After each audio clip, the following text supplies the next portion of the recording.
Dom Virgílio Russo Basarani Sira, atuna fating hasai oração para Padre Domingos Mobere, nebeda dau ne condição saúde grave, e a sala ICU haingeve. Arcebispo Metropolitana Dili, Dom Virgílio Cardeal do Carmo da Silva SDB, acompanha o vigário episcopal pastoral arquidiocese Dili, Padre Jovito do Rego, halau visita hori hare besi condição a Mobere Nyang, nebeda dau ne, baisa ia sala ICU haingeve, terça-feira ne. Foi hare direita condição a Mududiang, Dom Virgílio Russo Basarani Sira, atuna fating hasai oração ba Padre Moberinya Saude, nibeda daun ni kritiko. Aula bele dehang buat tidak pengamatan kondisi tahu fui mata omai. Aku tak omai nak aula bele dehang kata kata mereka. Jadi aula bele harus ada bele dehang sudah akompanya di dia. Karena baru tahu tu hati kata amdu dia ia ICU tahu tu dia hela. Ohin quando a mereza nia matan loke nia hare ami canta a 13 de maio nia mos loke imu akaratu canta. Jadi mau bele dehang. Jadi yang kata continuar sama rumah apostolado itu continuar reza se nível recupera dia. Maria de Fatima sarani ida husi parokia Bekora dehang hanesan sarani na fatin suporta oração ba amudunia condição.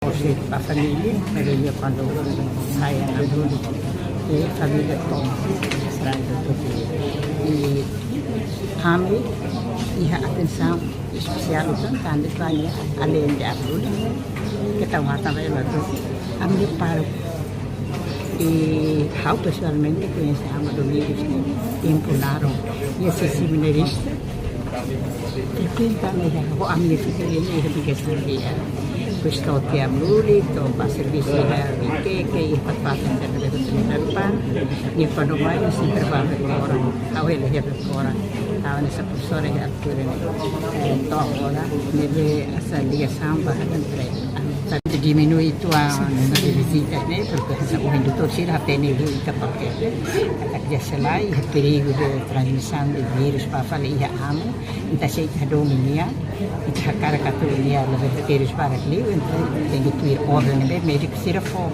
se vamos junto ali para a hora sangue uma vez a capela que vem certeza vai ver nisso e permissão para manen rua de médico que família rua de tornar se a cara que tem que ter ordem bem médico se e hansa e manen tem que pôr a hora se.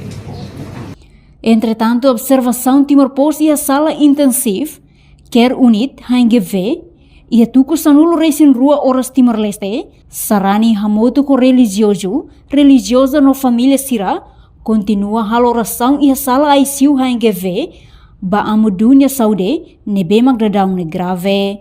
Reportagem Marquita da Silva, televisão Timor-Poste. Janela informação ba emogoto.